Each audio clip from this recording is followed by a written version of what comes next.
Hey everyone, welcome back to another video. Today we are continuing from the last one about the baby tree synergy, but this time I'm doing a full game breakdown. Hopefully you will pick up some useful insights. So let's jump right in.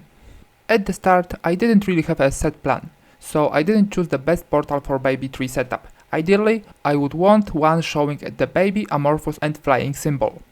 In stage 1 I got my first piece of the baby squad, Azurill. From there I just focused on pairing Pokémon and building early synergy between whatever I could find in the shop. Stage 2 brought me Igglybuff, which was the first clear sign that baby might actually work this run. I switched my board to ground synergy. Maybe I could dig up something useful while still chasing pairs. Then in stage 3 Pichu showed up, the last piece I needed. That's when I knew this would be a baby tree game. I didn't buy him immediately though. I locked the shop and ended the round with 10 gold. At stage 4 I bought Pichu to complete the baby trio. This stage is key. We need to start losing battles on purpose to stack our chances of finding an egg. I noticed another player was also going for baby tree, so I made my positioning as bad as possible to make sure I would lose, even if matched against the other baby player. I lost as planned, but no egg yet, just a 30% chance stacked for next round. At stage 5 with level 4 I didn't find another baby in the shop, and I don't like to roll here, but I got lucky and picked one in the ad pick. So now I had 40% base chance plus the 30 from before, 70 total. To boost my income I sold 2 benched Pokemon to hit 20 gold, while keeping my bad positioning. I also locked the shop for a possible evolution. I lost again, still no egg. That meant the next one was guaranteed.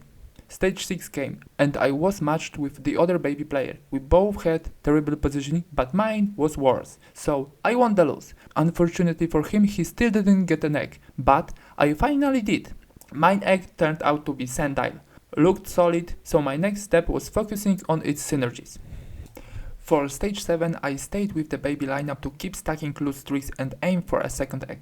The shop didn't match any of Sandile's synergies yet, and I lost again, but that's fine. Next round, luck struck again. I got a second egg. This time it was Axew. Since he's only dragon type, I decided Sandile would be my main hatch, but I would try to fit Axew in later. Before the Gyarados fight, I finally evolved Lillipup into Herdier.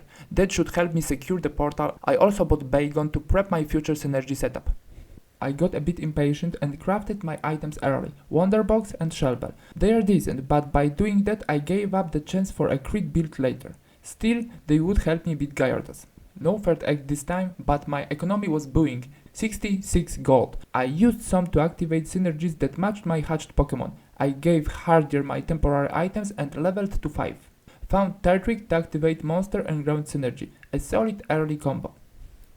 Beating Gyarados is more challenging with baby tree because we don't have much time to build our roster. My squad done this pretty convincing. The carousel had one monster ground portal, exactly what I wanted. For my unique pick, I could choose between Mawile, Druddigon or Gligar. I went with Druddigon since he's dragon type and would fit with Axew later. I crafted Flame Orb for him since his ability scales with attack, and planned to find Fluffy Tail later to remove its downside.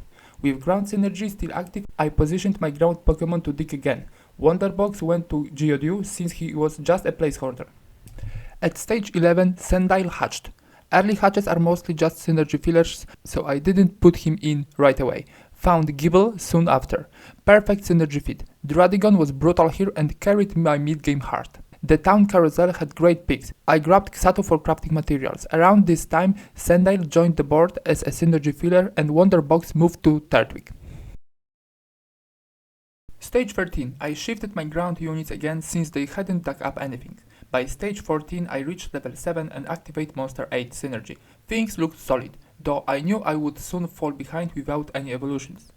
I found Larvitar, a huge boost, and with Sandile that gave me dark synergy. Using Xatu's fossil and dark glasses I crafted Darkstone for a big team boost. I wasn't sure who to give it to.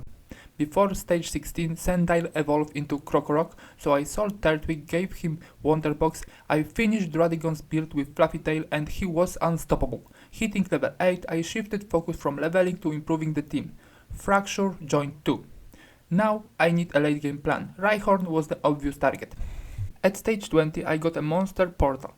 Thought I should have gone for monster and ground one. I took Mewtwo as an only monster pick, not ideal since I didn't have items for him. I gave him Lucky Egg, mostly built for Rhyhorn, but it still gave ability power. Unfortunately, that didn't help much against fighting teams. I lost my first match since early game.